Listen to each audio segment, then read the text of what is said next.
And there's another fight coming up too, Ray, Tank and Ryan. Yeah.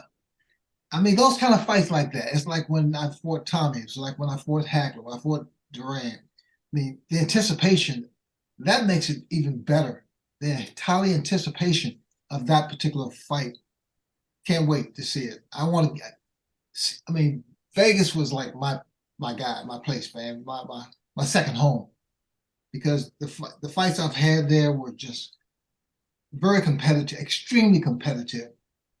But I love it. I still love the sport. I still work out, I still hit the bags and everything. Just don't I don't get hit back. Now you obviously, we're talking about the gloves and the new line, Sugar Ray collection here with Sugar Ray Leonard. How much better of a fighter do you think you would have even been with better equipment, better ways to train, because you always hear about the old school training with, the running, the sit-ups, the push-ups. It's a different time for that.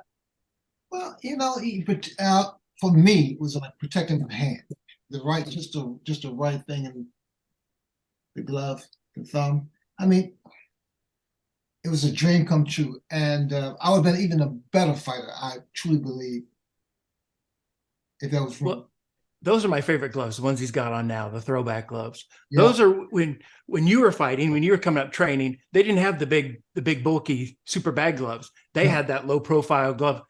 I actually, this glove was based on gloves I used to wear when I worked out. Yeah. Oh, you remember those, Ray? Absolutely. I mean, that was it. That's all there was to it. Yeah. But again, the nice thing about those is Ray prefers those to this day because, you can really feel your shots. You can feel them land on the bag. You can feel that you're landing with your knuckles solid. It's a whole different experience than a bigger glove. I mean, really, it's there. I love these. They look good on you, man. The glove fits, right? Yeah. Hey, Ray, you were the A side, I think, probably in every fight in your career.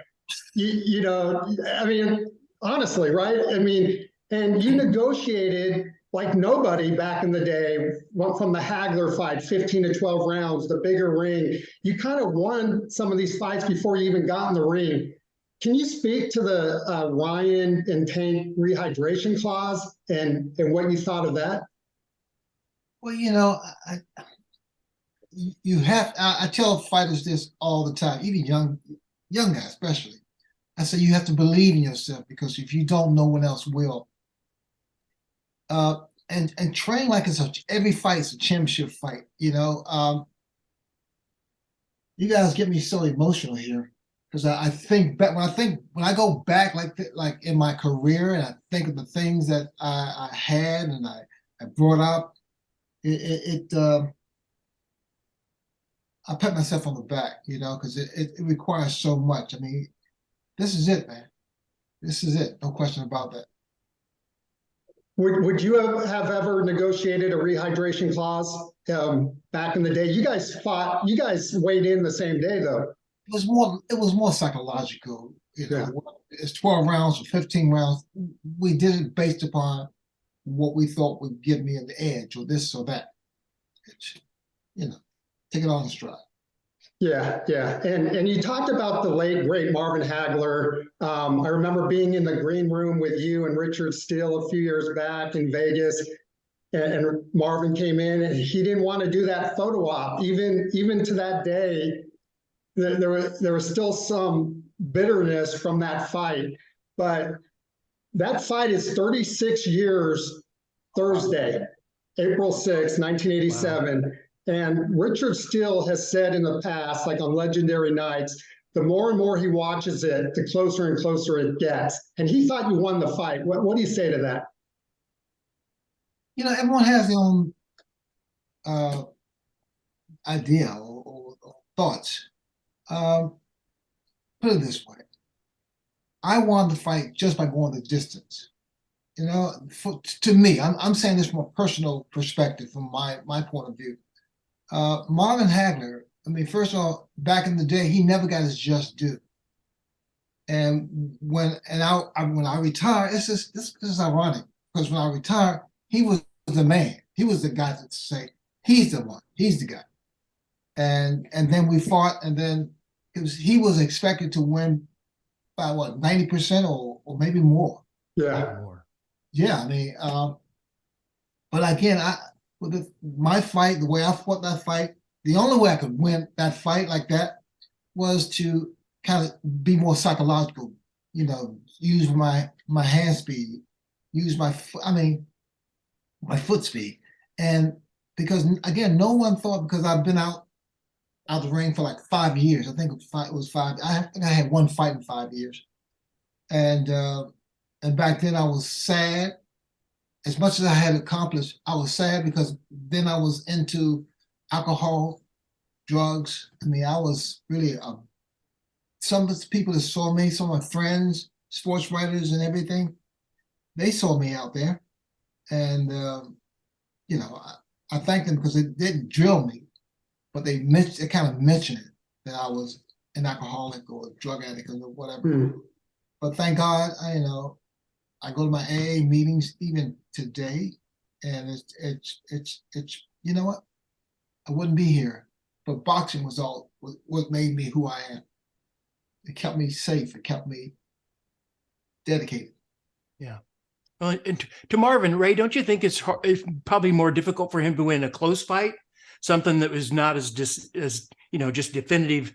I lost. It's easier to take a loss when you're like, man, I got smoked, than it is to lose something that big of a fight that is that close. Because when you fight, especially if you're champ, the fight goes that way. If that's considered that close of a fight, it goes towards the champ, right? Mm-hmm. And I understood what he's saying, and I understood his pain.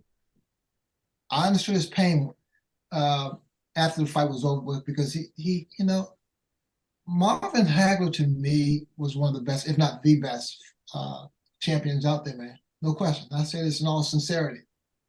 He was. I mean, I remember when him and Tommy Hearns fought, and I said, I can fight. I can beat both these guys again.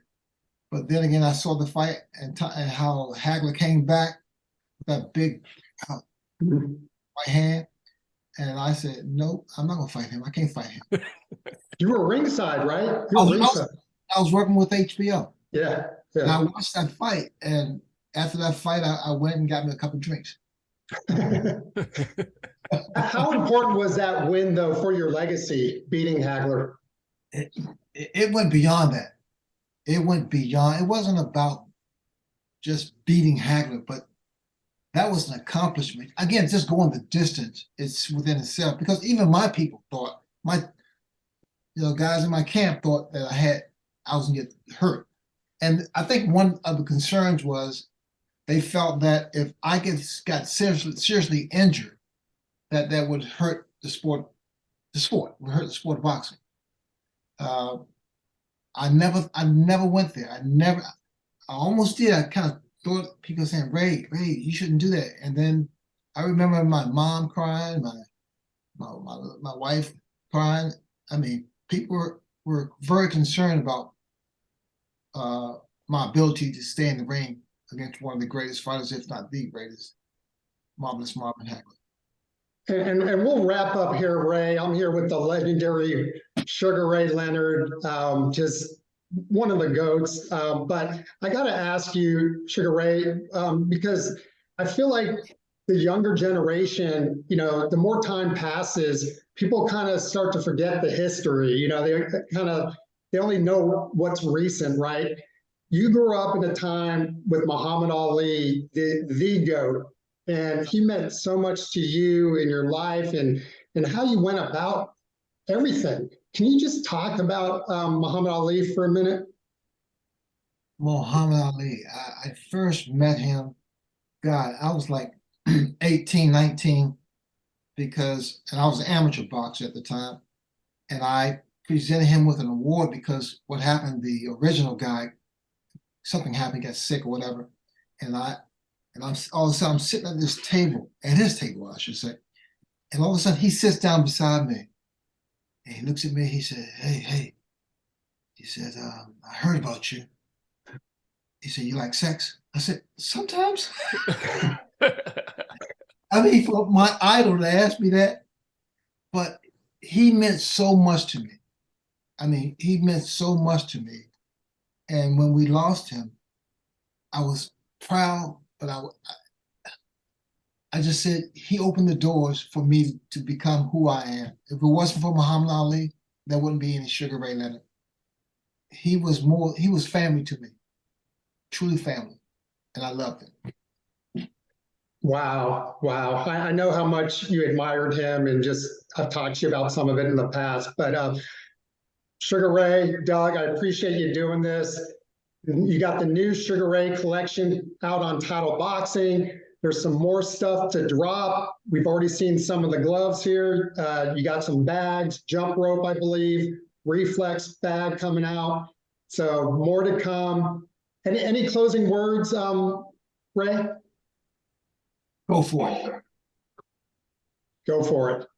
Go for You it. heard it here. Guys, thank you so much. Go check out the collection. Ray, I hope to see you soon, and best of luck. And Doug, thank you so much. Thank All you, right, guys. guys. We'll talk to you soon. Thank you.